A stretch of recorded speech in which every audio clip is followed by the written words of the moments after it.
in a little bit late, but that's fine. So what we usually do, just a very quick introduction so we know who's on the call. There's several of my team on there today, so do you want to just quickly say hello, guys? Tom and Ninka. Yeah, hi. Morning, everyone. Oh.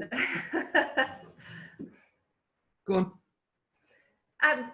Yeah, hi, I'm Ninka, one of the client managers at Inspire. I've worked with Rosie for quite a while now, so I thought I'll come and keep her company today so I can see her lovely face again. Thank you, Ninka. And Tom? Morning, everyone. I'm Tom. I live down in Devon. I look after our Inspire Devon and Somerset region. And I started last October, so I'm relatively new to the team. But it's lovely to see you all. Yeah, hi Tom. Oh yeah, right. Bernie. Hi, I'm Bernie and Claire from PMG in Bristol. We do road sweepers and tankers, recycling. And am I the only business on here? No, Sophie's here as well. Oh, Sophie is, yeah.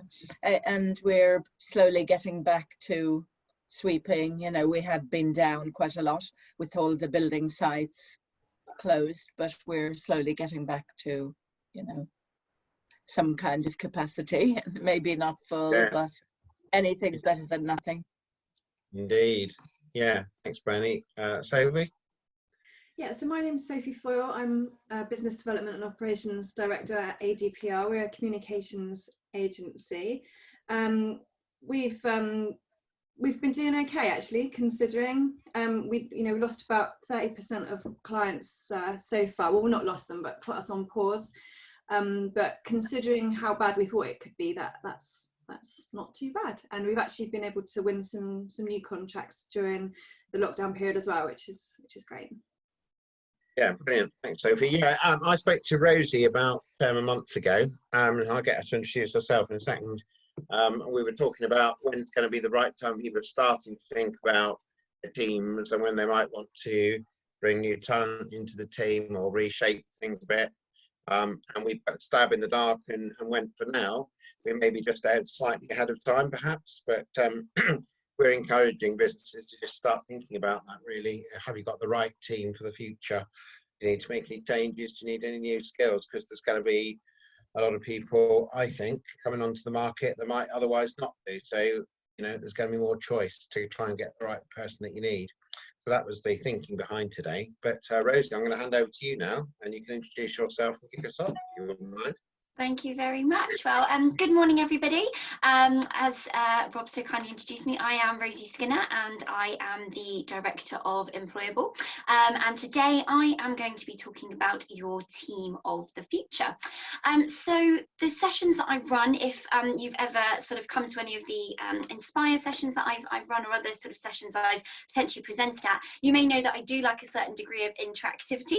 So I'm not just going to be sort of talking away at you this morning. We will have a few sort of breakouts because we're quite a small group. The positives of that is that you get more of my time to ask me questions. So when I say interactive, what I'll probably do is give you sort of a concept, give you a bit of time to digest it and think about how it might work for your business, and then we'll come back into the virtual room and kind of have a chat about, you know, sort of what your ideas are and how I can help you sort of implement those into your business to think about your sort of new normal, I guess, in a post-COVID business sense. So yeah, so it's going to be an interactive workshop and presentation to look at how you can start to potentially restructure your organization and your people in the aftermath of COVID-19. Dare I say aftermath? I use that word kind of quite optimistically, but you know, sort of bear with me on that. So a couple of key focuses really for the session. So we're firstly going to look at how you've had to sort of pivot or adapt your business to survive this crisis or get to this point in the crisis, and the impact that this might have then subsequently had on your organizational structure and your people. we'll be talking about quite a sort of pioneering concept which has come out of this crisis in terms of sort of remaining agile. So how to look at breaking free from rigid job descriptions and building an internal agile pool of talent. And we're also going to be looking at how you can identify the gaps that this crisis may have sort of highlighted in your business, and start to build a strategy as to how you can fill them. And then sort of throughout the presentation and at the end, I've left some space for questions, because like I said, a lot of what we talk about in our business is quite pioneering in terms of recruitment. So it might be things that you haven't kind of considered before. So I'm here as a bit of a kind of sounding board for ideas as to how we can actually take some action and implement these ideas into your business. So if you haven't met me before, which I actually think apart from the Inspire guys, I'm not sure that we have met before. So yeah, I'm Rosie Skinner. I am the director of Mployable, and we offer talent planning and recruitment services on subscription. My background, just so you know that I know what I'm talking about, I've been in recruitment now for nearly 10 years. There's a couple of businesses I've worked for earlier in my career, sort of recruitment agency, moving more into sort of HR and internal recruitment roles in the latter part of my career. And I am qualified through the CIPD, which is the Chartered Institute of Personnel Development, and also the REC, which is the Recruitment and Employment Confederation. And I like to say that I've had such a varied sort of experience in recruitment that there isn't a recruitment scenario that I either haven't come across or wouldn't have a pretty good idea how to solve or advise on. And I love to be challenged on that. So if you have got a challenge for me, or an absolute corker that you'd like to share with me, then do share. I'd love to hear it. So moving into today's presentation. So COVID-19, I would imagine probably not what you had planned in your business strategy at the very start of 2020. So it's likely that a lot of the plans, goals and ambitions that you had for your business this year have had to change, adapt, be put on hold, or maybe even cancelled altogether. Unless you operate across sort of European or international markets, and you were affected quite early on in this crisis, sort of January time, as I know some businesses did start to be, events and so on. If you were anything like us and some of the other business owners I've spoken to, there seemed to be a bit of a week of doom, we've sort of labelled it, which was kind of the week before we all went into lockdown. From a business sense, we certainly found, and a couple of other people that I've been speaking to, it was just sort of call after call, kind of cancelling contracts, changing plans, moving projects, and when those calls started coming in, many business owners had to sort of think about how we could adapt and start to change those plans. So we all had to adapt quite quickly, and for those of us that were impacted fairly early on in this crisis, we've possibly had to pivot, change track, or maybe even just sort of mothball altogether, just to kind of try and come out the other side of this crisis. Now, I'm sure you've already started to work through or think about what your wider sort of business strategy is, your bounce back strategy. I think we're sort of, I've had kind of coined by the Inspire team for the wider business. But if your talent strategy and organizational design isn't in alignment with that plan, then your success is going to be quite challenging. People are your most valuable and honestly your most expensive asset. Hiring is a risk. It just is. It's a risk, and building a plan around that is about starting to mitigate that risk and that investment of both your time, your resources and your money to help you to start coming out of this crisis stronger than before. So if you've had to change your services, prices or offering to come out the other side of this crisis, the first crucial step in this process is to understand the internal capabilities that you have already, where your gaps are, and potentially the roles you no longer need in what will become your new normal. So this is the first sort of point that I'd like to perhaps sort of come out into the virtual room to see if anyone is willing to share, any of the businesses or any of the Inspire guys are willing to share how you've had to sort of pivot your business kind of post-COVID to sort of adapt to this new sort of normal. Just give us a shout, or raise your hand if you've got anything you're happy to share with us. We've had to lose Yeah, we've had to lose our director. You know, we had a director, and we just thought we cannot really afford to keep that guy in the business anymore, you know. So we've got to go for probably a more commercial person rather than a kind of a leader, you know. Yeah. So that's what we've, you know, and we're sad to do that, but that's what we've had to do. What about, Bernie, in terms of the way you're sort of having to operate, or kind of the actual services that you offer? Have you had to sort of make many changes on those sort of side of things? Well, we've no, because the nice thing about it is our guys self-isolate anyway in a truck. Yeah. So we have put in whatever we've needed to, but not in that. But in our offices, we are looking now at processes, really, aren't we? To automate as much as possible, so we don't need as many people, really. And we are thinking the way you're thinking of, that people can interchange between their jobs, and we bring in more people with skills, you know, that will, you know, think on the spot, really, you know. Yes, yeah, absolutely. Anyway, so, is it Sophie? I can't see you. I've got a little panel of videos, and yours isn't one of them, so I do apologise. Sophie, have you got anything you're able to share? Yeah, so we have done a bit of pivoting in that we already had an idea about launching some products online. Obviously, what we sell is services, and the sales cycle is very long for most of our clients. And we just thought, we already had the idea of having something that could be bought, that's with a shorter sales cycle, can be bought online a little bit easier. And we already had that idea for ages, but it was sort of not a priority for us. But with the coronavirus and the fact that we're going into a recession afterwards, and the fact that there had already been some changes in the way people buy marketing services, and that we were seeing a lot more people wanting to work with us on project basis rather than retainers, and traditional agency models operate on retainers. So we were already thinking that we needed to do something, and we've accelerated that so that we, at the end of this month, we'll be launching some online packages that are much lower value. And obviously, you know, you're getting something different to a retained service, but we're hoping that by offering that, we're at least being able to open ourselves up to more potential businesses to work with us than otherwise might be the case. Yeah. Fantastic, excellent.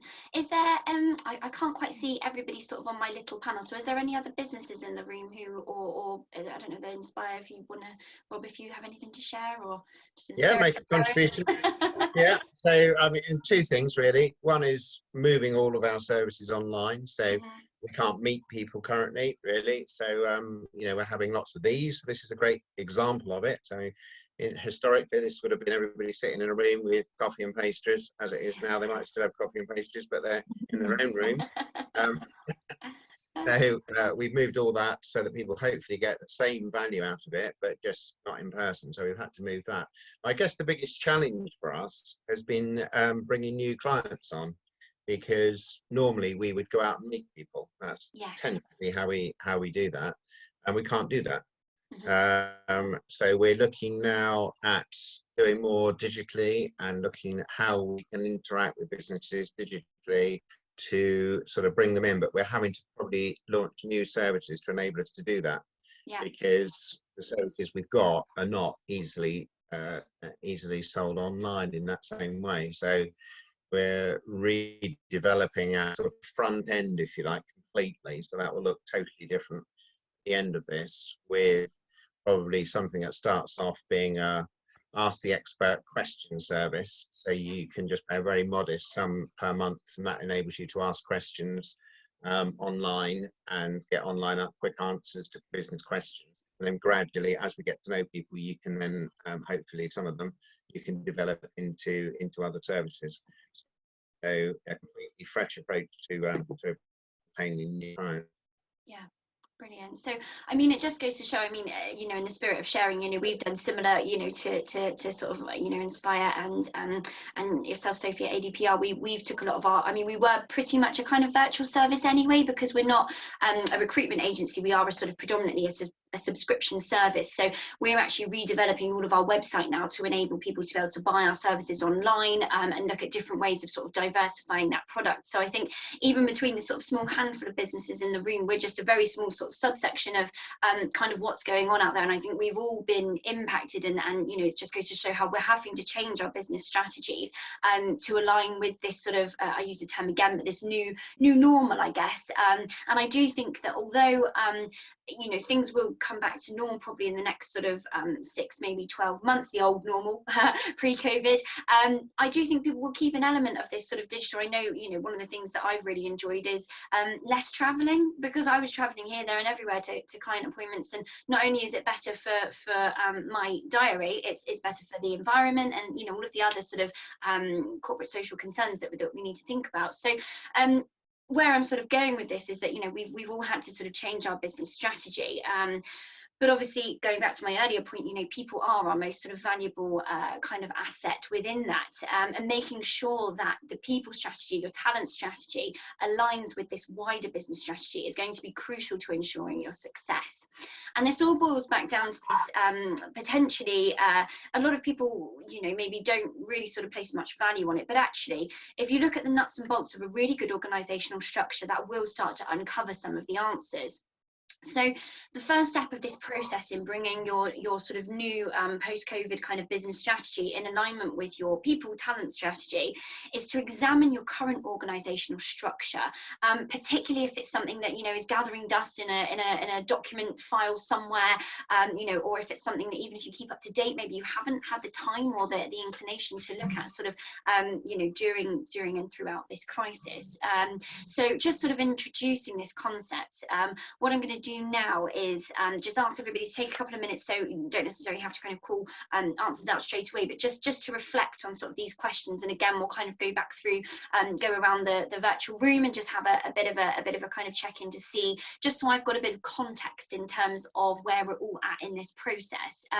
So the first question, I guess, to everybody, and again, like I say, just jot some answers down. We'll pause for a minute or two just so we can reflect before sharing. So what sort of business in the room have an organizational structure? Think about what kind of structure you use, even if you haven't sort of formally identified it as a structure. Is it a flat structure? Is it a traditional hierarchical structure? Do you have sort of reporting lines, managers, team leaders? What does it sort of look like? Do you use a more sort of innovative concept? There's one that's brought up quite a lot called holacracy, which, if you haven't heard of it, look at it. You know, it's quite an American concept, but it's this idea that at some point everybody manages a project dependent on what their specialism is, no sort of fixed management. So there's a lot of different ways of structuring it. Think about whether it's formally identified or not, what sort of structure you would call your organizational structure. Very importantly, is it documented, or is it just an idea, you know, in your head, sort of who reports to who and, you know, who sits where in the organization? Is it in black and white somewhere that people can access and you can use as a visual tool to help you through this process? I guess the most pertinent question to today's session is it still relevant? So what I'm going to do is I'm just going to leave those questions up on the screen for a minute or two. If anyone's got any questions specifically about that, as we're a small group, normally I would say pop it in a sort of chat box, but as we're a small group, feel free to just sort of holler at me. Yeah, if you give us just a few minutes just to think about it, and then we'll come back, and if everyone's happy to share a few bits about where they're at in terms of organizational structure, that'd be fab. So a few minutes and we'll come back together.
Cool. So has everyone just had a couple of minutes to kind of digest and have a think about sort of those kind of initial questions? Anyone need a little bit more time, or happy to do a little bit of sharing? Yep, ready when you are. Ready. Bernie, would you be happy to share from your sort of side of things? Yes, we've got a structure, and we worked, on it as to, we'd have a kind of a general manager, we'd have a head of sales, and we'd have a head of operations. Yes, so hierarchy. Is it relevant? I don't know. I think we could drop the we've dropped it a bit now. Yeah, we've dropped a notch. So Okay. yeah, and I am seeing that really we need more. What would you say?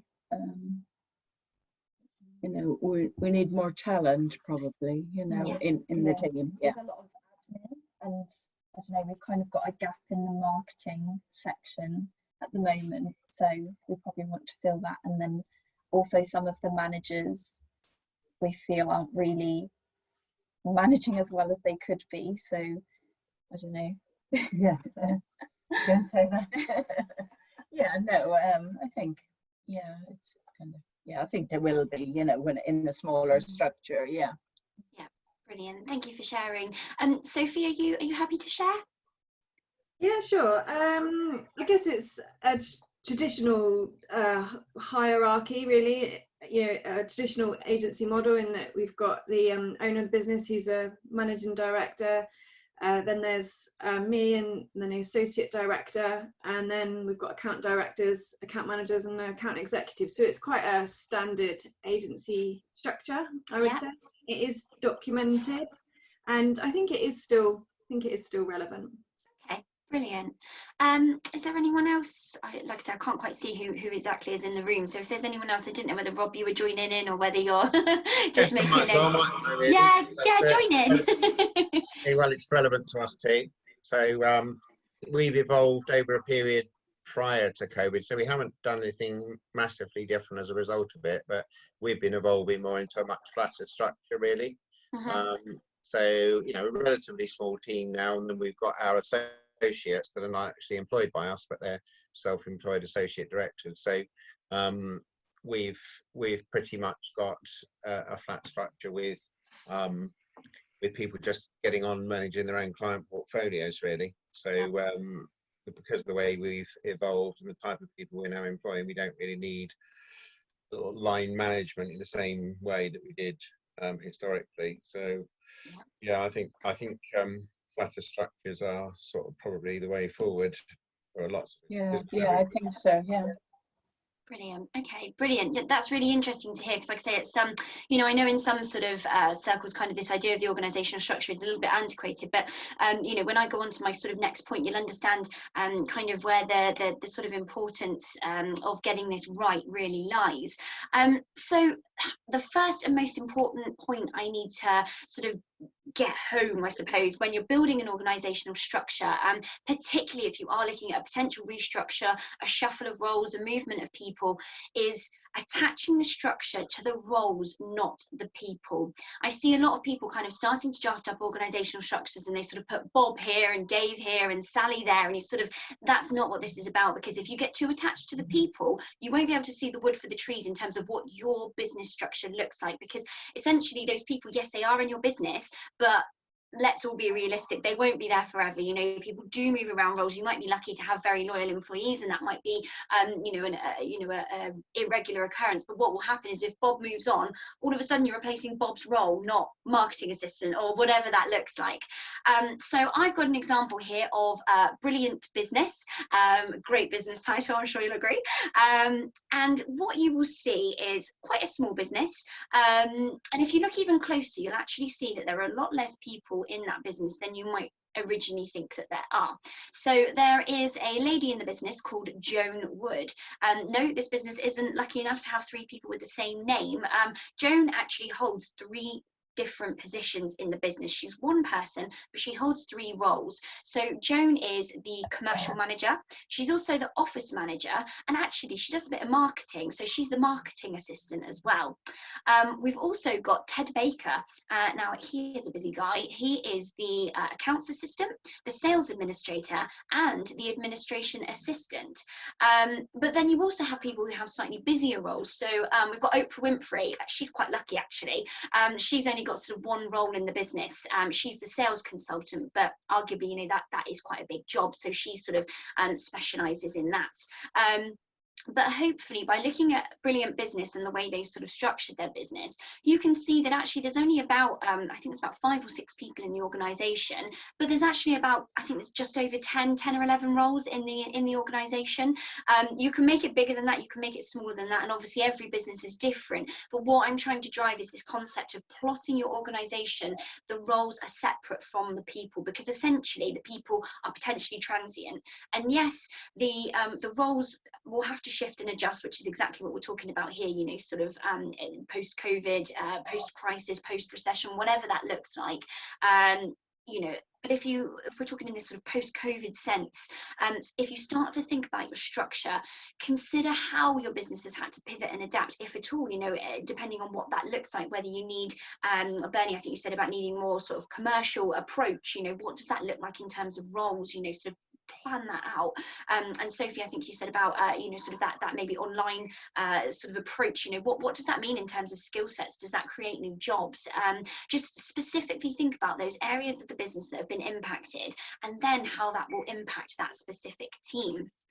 So to start to put this into a little bit of context, I've got an activity here. Now, this is probably realistically a 1 to 2 hour activity. So think of this as homework. Ta-da! Not that you don't have enough to do already, but a little bit of a nice takeaway. What I'm going to do is I'm going to talk you through how we will create this structure. Then we're going to pause, as we did earlier, just for a few minutes, just for you to kind of take it in, ask me some questions, and then we'll talk about sort of what you can kind of do with it from there. So this is about creating your post-COVID structure. So you might need to reference whatever structure you've got in place at the moment, but this is specifically for your new normal, your business of tomorrow, you know, sort of bouncing back out of this pandemic. So to start to build the structure, what you need to do is first of all list the departments in your business. Now, every business has departments. Even if you are a one-man band, you have departments. It might mean that you are doing all 12 departments all by yourself, but every business has accounts, every business has marketing, sales, administration, operations, leadership, whatever the departments look like for your business, list them out. Once you've got a really clear sort of table of all the departments in your business, I'd like you to then populate the departments with each of the roles that sit in that department. Again, forget the people, forget the fact that maybe you've got a department of 1, or you've got 2 people, one person who runs 2 departments. Forget the people. You might end up with 20 roles in your business for a 3-person business. Maybe that means you need to hire, but you know, this is just getting a picture of what the responsibilities look like within your organization. Once you're really clear on the departments that are in your business, the roles in your business, then you need to think about the sort of roles that you're going to need to take your business forward. So as well as what existed previously, think about any new roles that this pandemic has sort of thrown up. So we've sort of briefly touched on this, but for instance, digital acumen. If you've moved online, you know, what does that look like? Is it digital marketing? Is it, you know, someone who's a fantastic online networker, someone who's great with LinkedIn and social media? You know, because the sort of business development consultants of pre-COVID were usually sort of face-to-face on the telephone. You know, do you need someone who has that? You know, they're a super LinkedIn networker. You know, or perhaps, you know, maybe it's from a leadership capability. You know, as we've also discussed, you know, someone who is a really strong, commercially focused business leader to lead your team and inspire through this really turbulent, sort of volatile period in sort of the business landscape. But again, I urge you, just don't get caught up in the who. Just think about what your business needs at the moment in terms of the capabilities and the roles. Once you've got that really clear, then think about your team. Now, this is going to be a separate list. So members of your team that you have at the moment, don't start populating the structure yet. Just list the members of your team.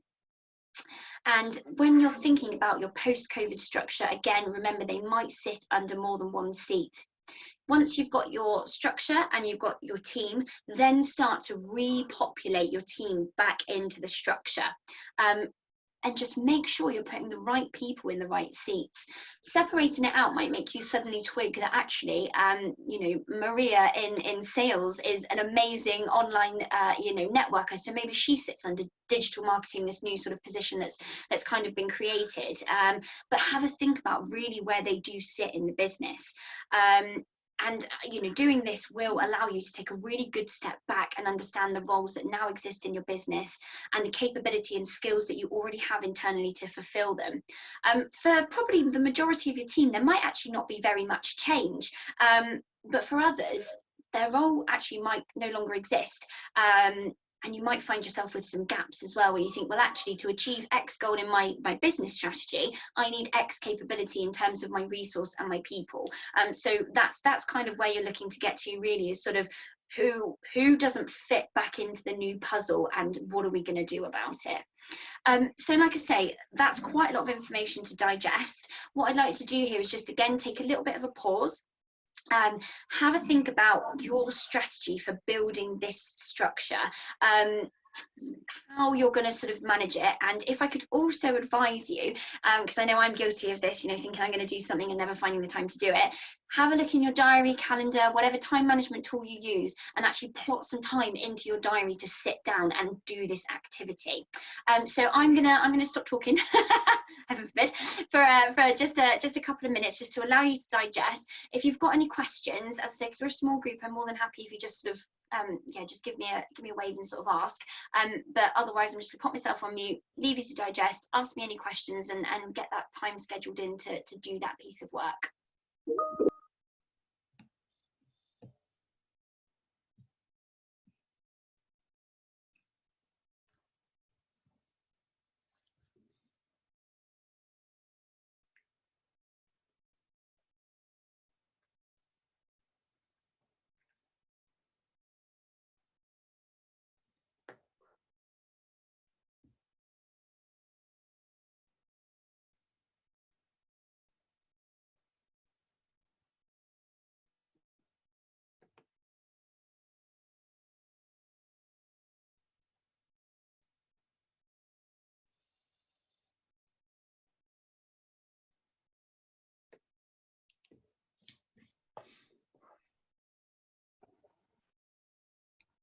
Okay, has everyone sort of digested that? And has anyone got any questions at this point before we sort of move on from sort of this topic? Because I appreciate it's quite complex and there's a lot of work. So please do, I'm here now, ask me questions if you've got them. No? We all good? No, it's a fantastic idea. It had not dawned on us to put all the new skills and who could do what. We had been playing around with all this. We didn't have that idea of putting Joe and Wood doing different things along the business. Yeah. That's a good one. Brilliant. So does it all make sense? It's all sort of kind of, yeah, cool, brilliant. Like I say, do wave at me if you go, Rosie, I'm not keeping up, I'm not getting it. So that's what I'm here for. So cool. Let's move on then from there.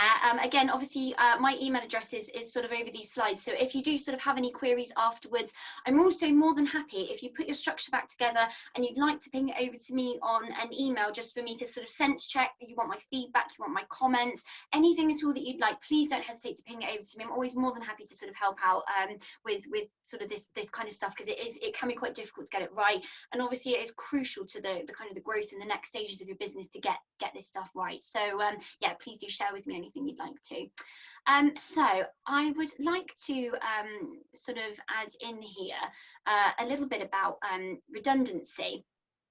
So if you're considering restructuring your team post-COVID, then this really sadly might be something that you will need to consider. I hear quite a lot about redundancy. You know, it is quite a sort of topical subject at the moment. And you know, I hear some people sort of describing it or being fearful of it being kind of a first in, first out type approach. You know, maybe some business leaders using it as an opportunity to cull weaker links in the business. Separate the wheat from the chaff. You know, I even hear from a client perspective kind of saying, oh, you know, yes, there's lots of people about, but if they've been made redundant, do we want them? But I'll be honest, that really isn't what organisational restructure and redundancy is all about. If you have underperformers in your organisation, you need to follow a normal capability managing out or letting people go process, for which I actually suggest that you do consult with a HR specialist, which I know there are many great ones in the Inspire network. So, you know, Rob and the team would be delighted, I'm sure, to give you an introduction to one of the brilliant HR specialists in the network, because redundancy is about the roles, not the people. And this is where having a really, really strong role-focused organizational structure and talent strategy is crucial. Because if you make a role redundant, you're saying that the role no longer exists in your business. You are not letting that person go. That is a byproduct of the redundancy. But what you've then got to do, if that role becomes redundant, is look at the new business structure and decide whether or not there is another role in your business that that person could grow into, could look after, could, you know, sort of, you know, undertake basically.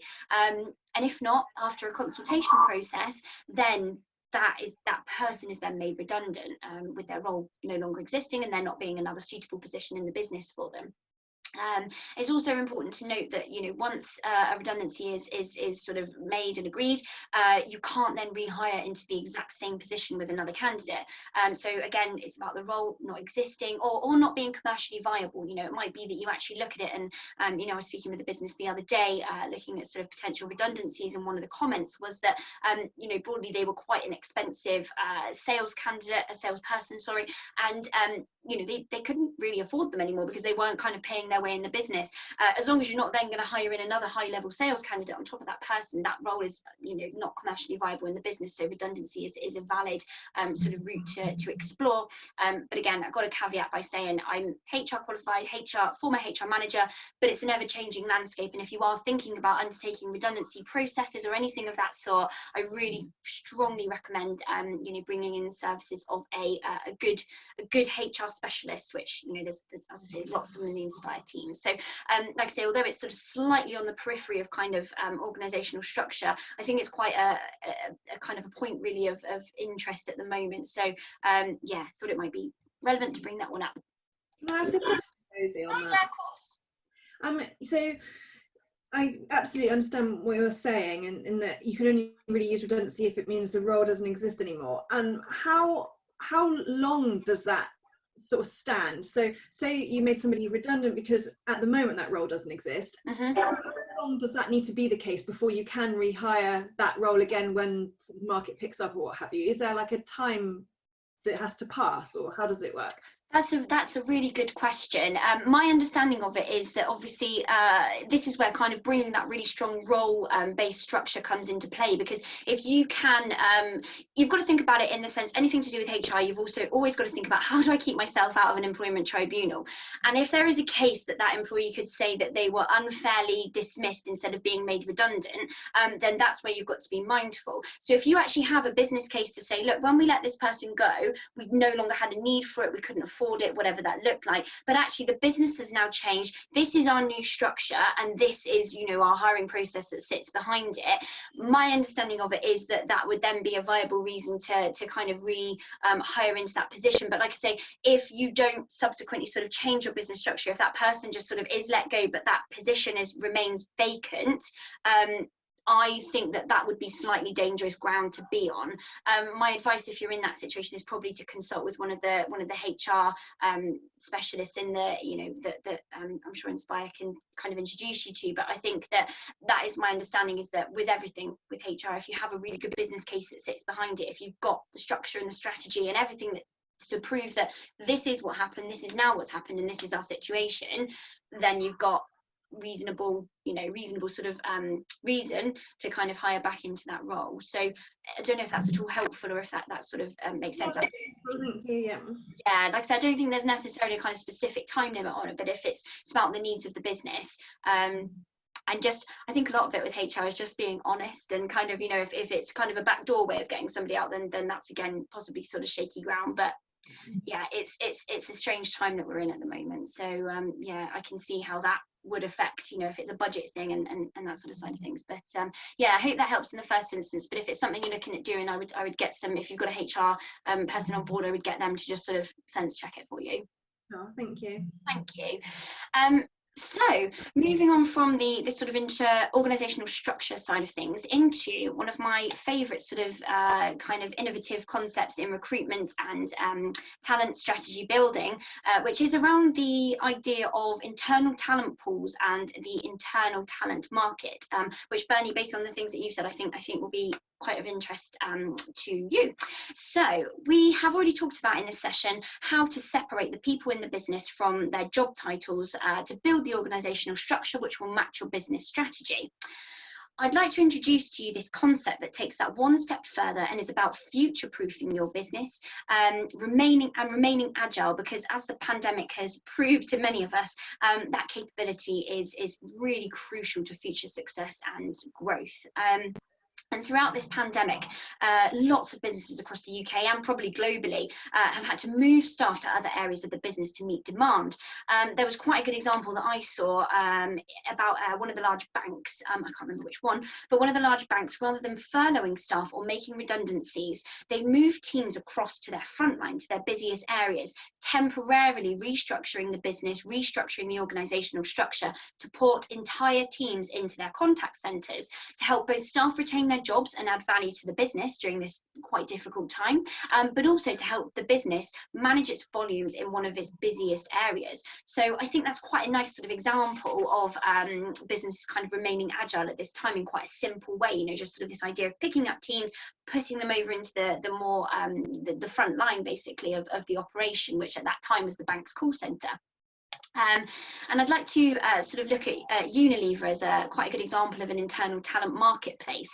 So what they actually do is they have an entire sort of project based around helping employees push the boundaries of their career by having the opportunity to work with other teams and departments in the business on long and short-term projects. So a little bit like a part-time or a short-term secondment in the business, but still in parallel undertaking the role they were hired to do. So sort of training on the job, but still doing their job. The benefits to both the employee and the business are huge, with the BP of HR saying, the quote on the screen, "We are driving new ways of working to gain rapid access to the best skills and business ideas available both internally and externally. Experiences helps."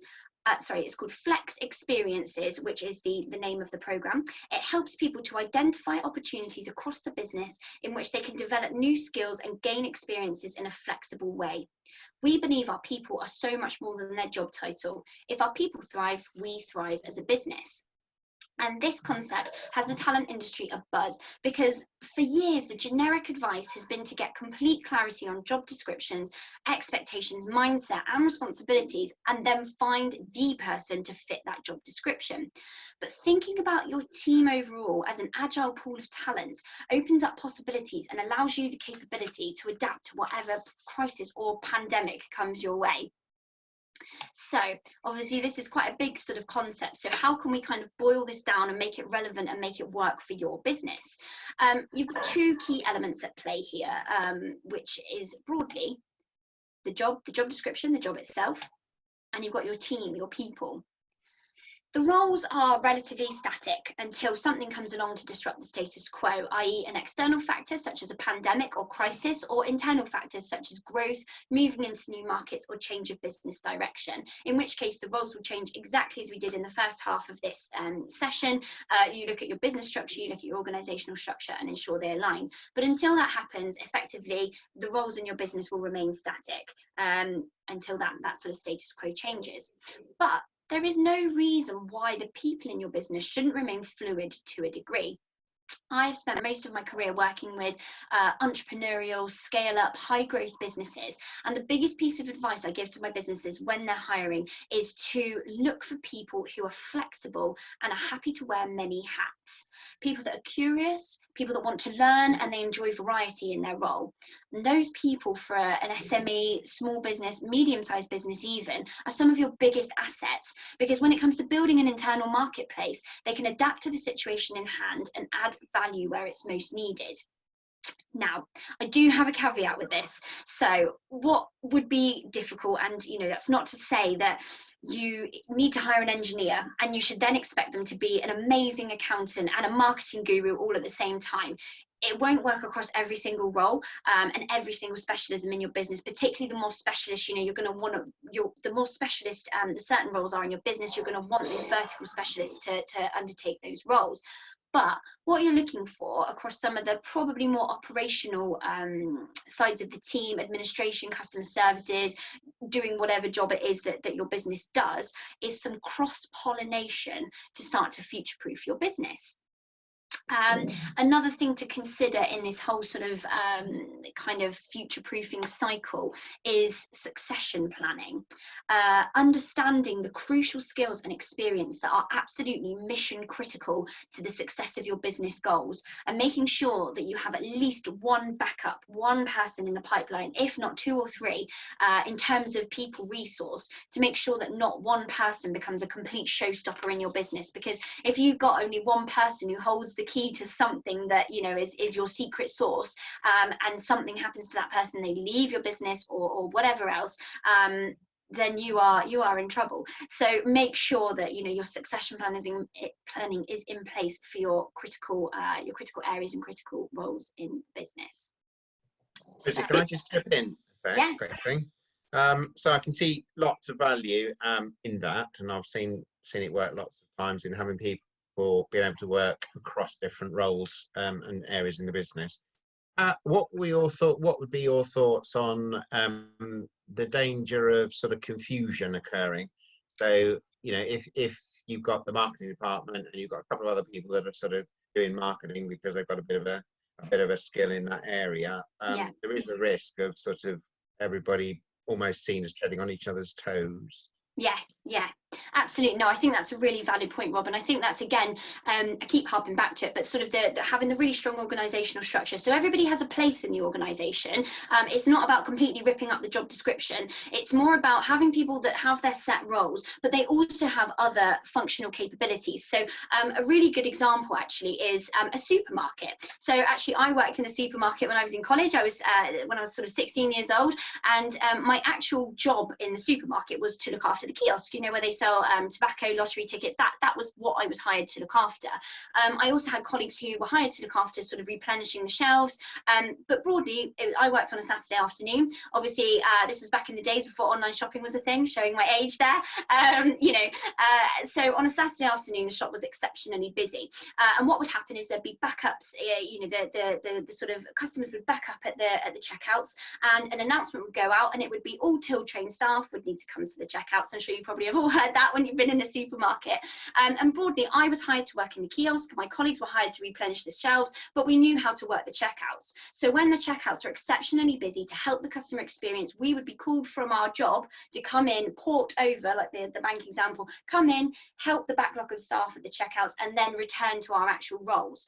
So whilst that's a good retail example, it's also a nice simple example of not necessarily having people doing a bit of a job here and a bit of a job there. It's about future proofing. So you know, the next time that there is, you know, any kind of crisis, whether that be a pandemic, internal, external, whatever that looks like, you've got other people who can all hands to the pump when it's necessary. So sorry. So really it's, you've got somebody there curating that. I think that's the point I was getting at. So you weren't on the kiosk and suddenly decided to yourself, oh, I think I fancy going and working on checkouts now. No.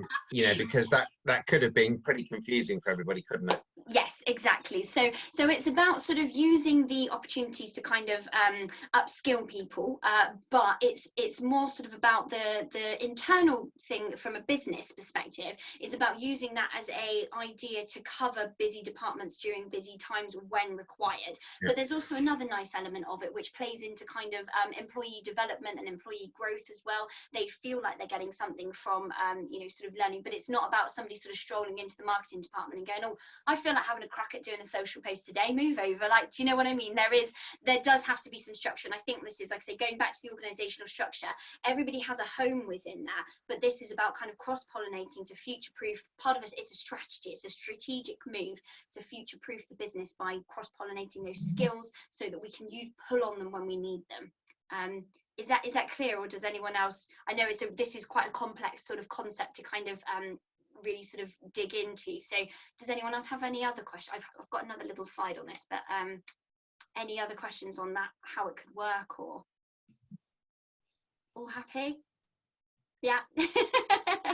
So going into that, actually, Rob, I'm really sort of pleased that you brought that up, because it is a complex concept and it's quite innovative. I think we're going to see a lot more businesses making a move towards this, probably, as always, starting with the larger ones and filtering into the smaller ones. But actually, I think the smaller your business, the more crucial this is, and actually the easier it is to build that sort of capability.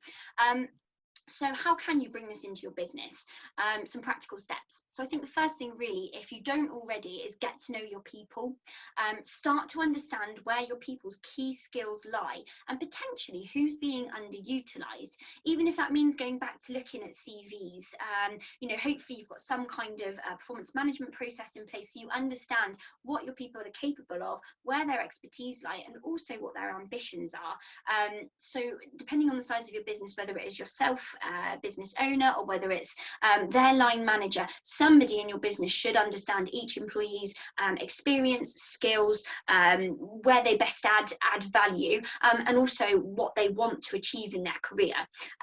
Pulling that all together means that you could actually uncover some things that you didn't know that could be an asset to your business. So if you don't already, the first step here is get to know your people.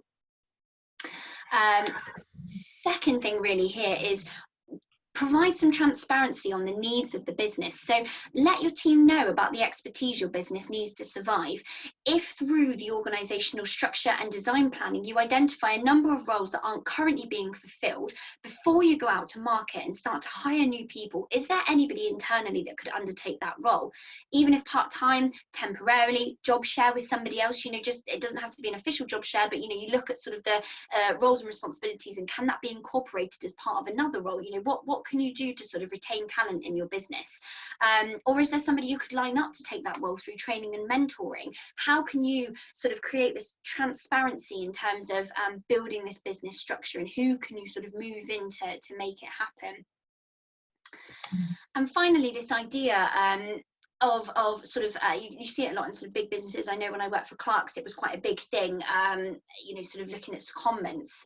But the trouble with a secondment in quite a lot of companies is what they do is they actually fully move that person over into another role, which then leaves a backlog behind them. Can we look at something part-time? So an hour a week. Can people in relevant teams swap jobs for an hour a week, 2 hours a week, half a day a week? Could you start to look at, you know, what areas are crucial and where you can start to build that capability? How can you kind of look at your team as a internal pool of resource, but also support for each other? So, you know, if you've got a decent sized team in this area of your business, would there be enough support for someone else to join them half a day a week, to learn the basics, half a day a month even? You know, and that means this time next year, you'll have someone else who can jump in and provide that capability when it's needed, whether it's boots on the ground operational, whether it's customer service, whatever that looks like.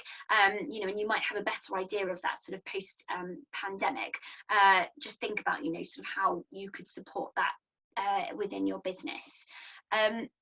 Any questions from anyone on any of this, or any thoughts you'd like to share? All good? Everyone still with me, or have I lost you all completely in a world of still here, we're still alive?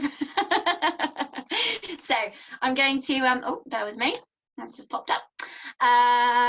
We're now going to do a little bit of an interactive activity. So again, trying to think about how we can embed this into your business. So let's start to think about our plan for building your internal talent pool and internal marketplace strategy. So I'm just going to give you a couple of minutes because I'm a little bit conscious of the time.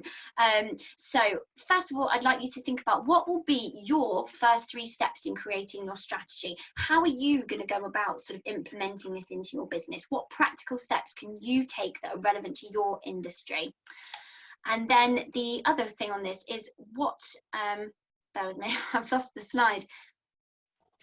Sorry, I can't see the slide under the thing. I'm looking for one reason that it would benefit your business. So if the answer is, Rosie, it wouldn't, that's fine. But if you think that it would, you know, if you can think of a really good reason why this would help your business, just detail that to yourself. And I think it will start to give you a bit of focus in terms of sort of making it happen. So we can share afterwards if anyone's willing to, but just sort of a minute or two just to digest and think about that for your businesses. Any questions before I let you have a think? No? All good? Right, I'll just give you a couple of minutes then.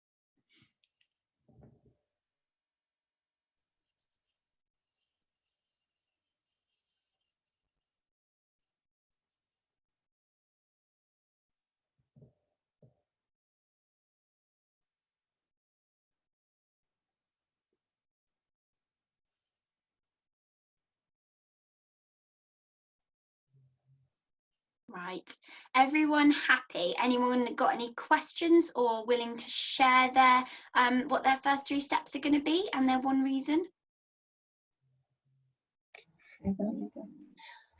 Oh, I don't know. We have to look at this, you know, try and put it together again. You know, we've been playing with the structure for so long, and really list down all the roles. We have skirted about them before, but you know, I'm sure, as you say, there's lots of hidden talents. And then I just wonder whether, like you say, that we could probably just, I'm painfully aware of that we don't have marketing talent in our business. Somebody, not marketing talent, but somebody doing marketing, you know. And I think that's something everyone, I don't mean should have a stab at, but, you know, do something about it anyway, and not do anything, you know. We have sales, but not, you know, marketing and things. Yeah. But yeah. So your sort of steps will be around kind of looking at whether there is anyone in your business that has a talent for it, and then if not, kind of looking at okay, cool. So hopefully, like I say, you can sort of kind of take some practical steps towards that. And like I say, doing the first activity in terms of the organizational structure, you'll start to see where the gaps are, you know, as you've already identified marketing, and there could be others. And then that's where this comes into play about thinking, you know, right, who have we got internally? How can we start to upskill people? How can we build this strategy to future-proof, you know, us in that sense? Because I think particularly anything online, digital marketing, that sort of side of things is only going to start to pick up pace as we can't sort of see people as much as we used to. So yeah, that sounds like a really good positive step for you guys. So fantastic. Anything you'd like to share, Sophie? Anything, questions, thoughts, ideas? I think I will map out the departments and the roles, and then look at the people skills we've got internally, and then match it up that way. I think I don't think we're in a position to be recruiting anybody at the moment, but I think that there probably is skills that the team have got that aren't utilised fully, particularly from the point of view of looking at the agency itself as a client. Yeah. Brilliant. Anyone else would like to share anything? Rob, share anything? Or I guess there is a flip side to this coin, isn't there? Which is, you know, take Bernie's example, and I don't know all of our team, obviously, so I'm just talking hypothetically, but you could scout around, find 1 or 2 people who've done a little bit of marketing in the past, and they've got more than the other people have got. And you could think, okay, so we'll create a bit of a marketing department with those 2 people doing it part-time.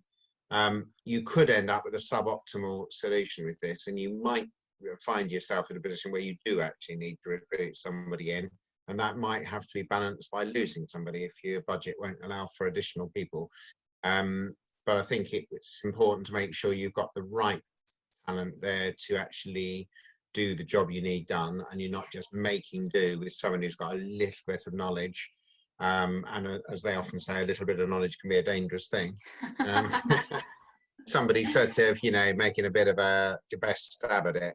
I've seen that in the past. I've even had that within businesses that I've worked in, and it nearly always ends up a bit of a disaster in the end, because it's not those people's fault. They're the best they can, but they haven't really got the skills that are needed for that job.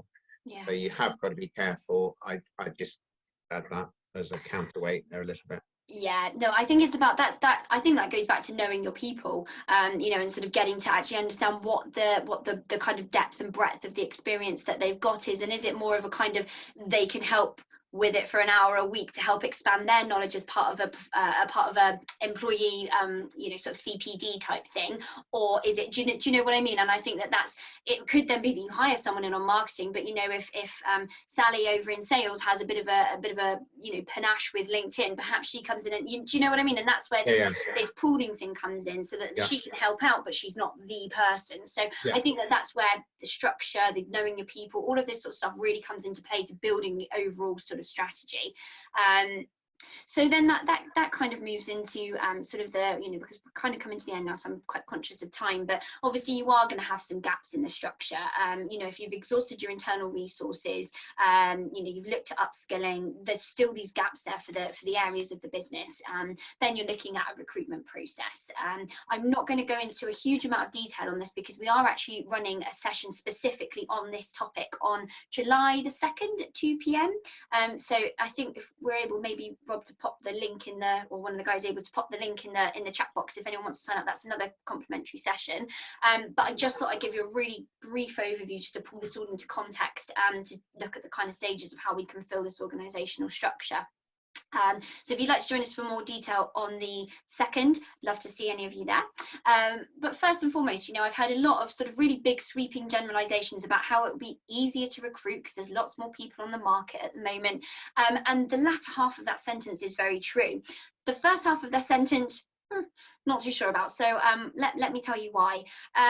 The number one issue with recruitment broadly across the board was pre-COVID was a lack of candidates, and that was in every industry. The reason being that unemployment was at its lowest level since the mid-1970s. It was a very heavily candidate-driven market. If we got a handful of applications for most roles, we were lucky.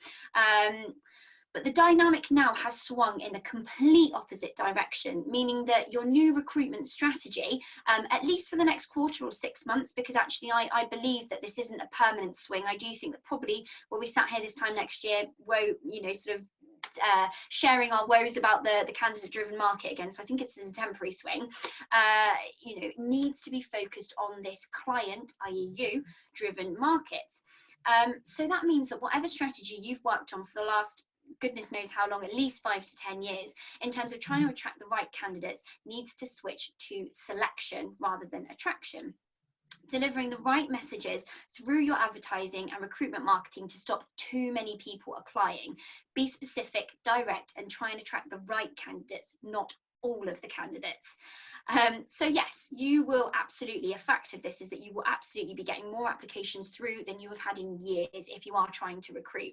But that actually only makes recruitment easier if they're the right applications. Trust me, I've been in this long enough now to know that if you're getting applications up in the high double figures or even triple figures, that is so much work. It's more work than not having any applications at all. By the time you all give them a fair crack of the whip, sift through, screen them, do all of the things that you need to do, decide who's right for your business, you're talking days worth of work. So you've kind of gone from just attracting anybody, is there anybody out there, anybody at all, to kind of going, whoa, we don't want all of you. And that is a complete shift in terms of marketing strategy, messaging, how you're positioning things. Looking at this sort of idea of quality over quantity and how you build a strategy around that to maintain your sanity if you do have any roles that you're trying to hire for. Focus your messaging, this strategy and employer brand around the quality applications and culture fit of your business. Leads into this concept, which I'll explain more on July the 2nd, of job-splaining. It's a concept coined by a recruitment industry expert called Mitch Sullivan, and it's basically about writing a job advert which tells the person you're trying to hire what their job currently is, which I would say 90% of job adverts fall foul of. And it usually consists of a list of bullet pointed demands or expectations that say things like, if you're recruiting for a receptionist, you expect them to answer the telephone. I mean, if you're recruiting for a receptionist that doesn't know they need to answer the telephone, you've probably got other issues anyway. So, just think about that sort of thing and think about how you can write your adverts in such a way that it will detract the wrong candidates from applying, and you'll just get that nice sweet spot of enough to pick from, but they are the kind of people that you want. But like I say, if you want more on that, join us on the 2nd of July. So, key takeaways from this session. It really has been a whistle stop of some quite complex ideas here. So I hope that you've really found value from it in terms of aligning your new structure and your new recruitment people strategy, talent strategy with your post-COVID business structure. So we've talked today about how you've had to adapt or pivot your business throughout this crisis and whether or not your people plan has kept up with that business plan. We've looked at how you can update your organisational structure and ensure that it aligns with your business strategy. we're asking the question, and I think this is a question we need to keep asking ourselves about how, as this sort of continues to unfurl, but are the right people still in the right seats on your bus? I would say ask yourself that question monthly, if not quarterly, just to sense check that you're still aligned with your wider business goals. How can you facilitate an internal talent marketplace to future-proof your business? Think about building that strategy, what it looks like, what capabilities you have in the business, and how you can fulfill the needs of your business. And are you ready for post-COVID recruitment and the new dynamic in the recruitment marketplace? Have you got that selection, not attraction focused strategy coming on in? And what's your plan to move forward? You know, sort of make sure that this does come to something, that it is a strategy and that you've got a plan in place to move forward. And just again, that session, because I think it leads on really nicely from this one. We've got that. And then just going through, we also actually here at Mployable, we're doing, I hope Rob, you don't mind me just dropping this in just in case anyone does want some more specific help. I can send anyone some details of this if they're interested, but we're doing a virtual talent planning session. And out of that session, broadly, I'll help you build the plan specifically for your business that we've talked about today. And any questions? You've answered mine, Rosie, which was going to be your last point. So, you know, there might be somebody sitting thinking, well, this is great. I could do with a bit of help actually fleshing that out and working it through. So that session could be really helpful to somebody to do that, I'm guessing. Yes, yeah, absolutely. So basically that session, if you know anyone is interested, that will leave you with everything that we've discussed today for you to then take away and implement and bespoke for your business. So yeah. Any more questions? No, that was good. Yeah. Thank you. Everyone happy with sort of some kind of key takeaways and how it can align with sort of your business and that it was helpful? Is that all good? Yes, it was. It was great. Yeah, thank you. Cool. Thank you so much. Well, if there's no more questions, Rob, I think that's me done. Thank you very much, Rosie. Yeah, no, that's great. I think it's something we've all got to be addressing over the course of the next few weeks. Just use the talent we have as flexibly and appropriately as we possibly can. Most businesses have got limited budgets, and it's a great way of making the best use of all the people that you've got, rather than you know, having a hidden talent just sitting in a corner somewhere. Yeah, absolutely. So yes, so thank you very much, Rosie, for running that for us. Thank you. As I say, we'll circulate that. I'm guessing you're happy, are you, for the slides to be circulated along with that? Yeah, that's absolutely fine. And as I say, you'll see there my email address. If anybody would like to send me anything just to look over, comment on, some feedback, if you sleep on it and have some questions tomorrow, I'm more than